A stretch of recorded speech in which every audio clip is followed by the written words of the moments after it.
Boy, the internet never forgets. It just waits. Tyler, the creator, built his name on rebellion. Now, the same internet that made him a star is dragging him back to the rebellion that built him. It's proof that in the digital age, growth itself can become evidence against you. And the story of Tyler, the creator, isn't just about controversy. It's about how our online footprints outlive our intentions.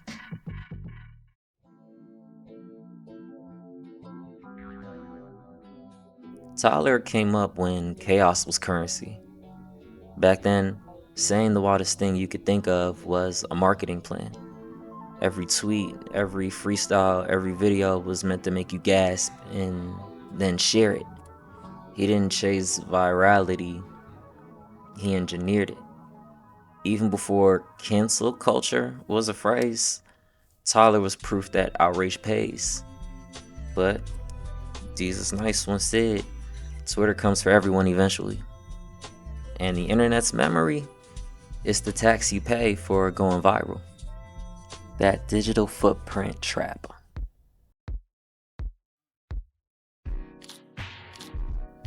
People think deleting old tweets erases the past. It doesn't.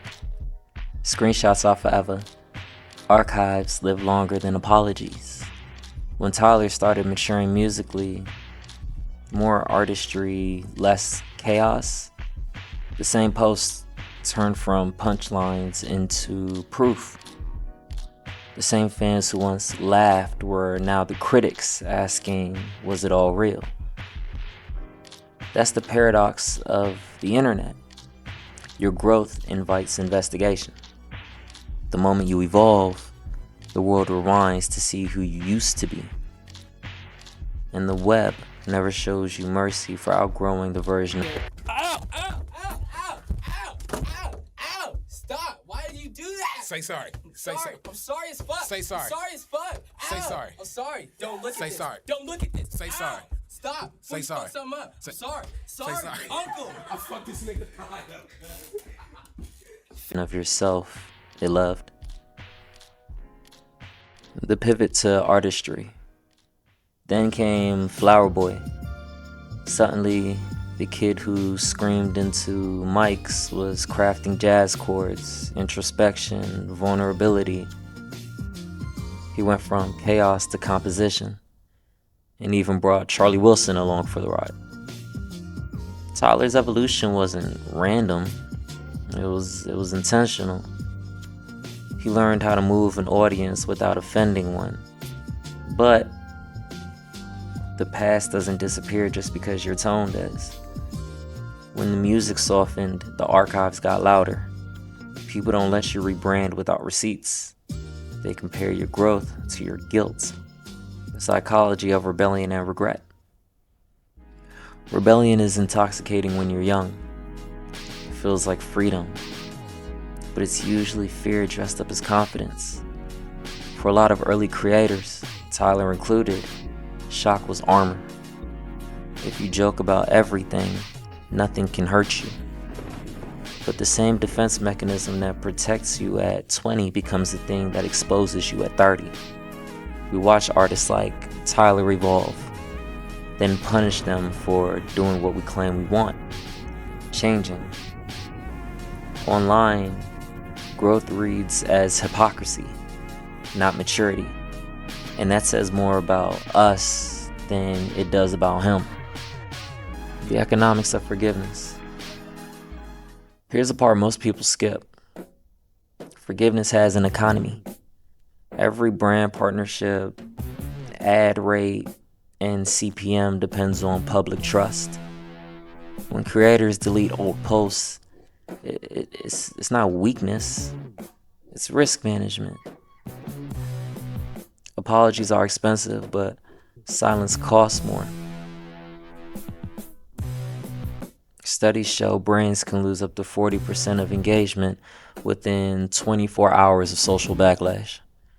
Tyler's cleanup isn't about image, it's survival. Because reputation is currency. And the market doesn't trade in grace, it trades in perception. The audience paradox. Audiences love redemption arcs, as long as redemption doesn't make them uncomfortable. We want artists to grow, but not outgrow us. Tyler's transformation split his fan base. Some missed the chaos, others embraced the craft, but both sides wanted ownership of the narrative. That's the psychology of fandom. We confuse connection with control. The moment an artist evolves beyond our expectations, we call it betrayal. It's cognitive dissonance, parasocial.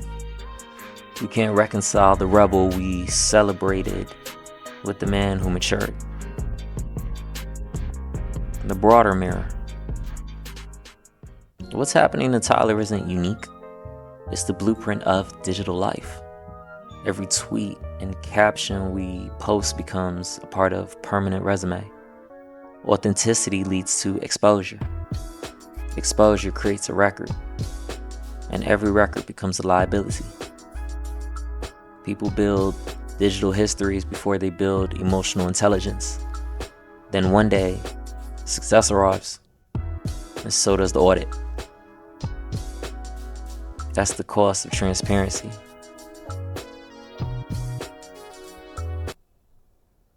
The control of narrative. The difference between artists who survive controversy and those who vanish is control. Tyler always knew how to move people, first with shock, now with precision. The medium changed, not the method. He still orchestrates emotion, he just switched instruments.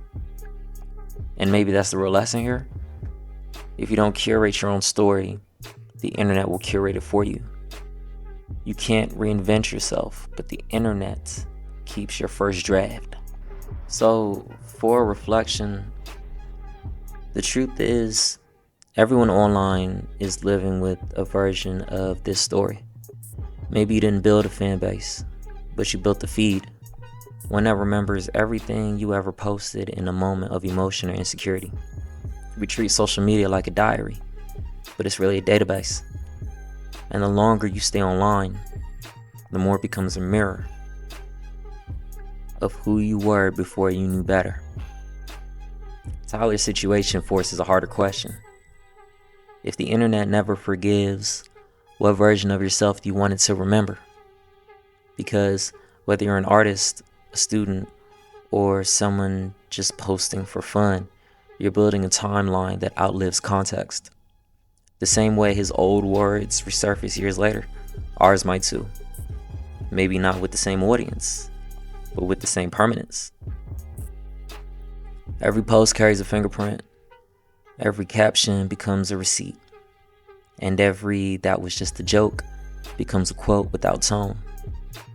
That's the trade-off for living out loud online.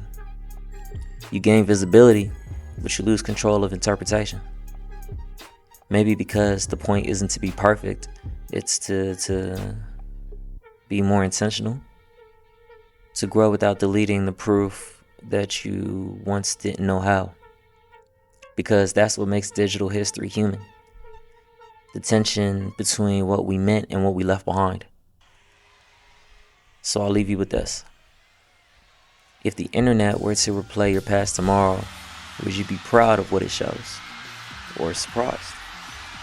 What version of yourself do you think deserves to last?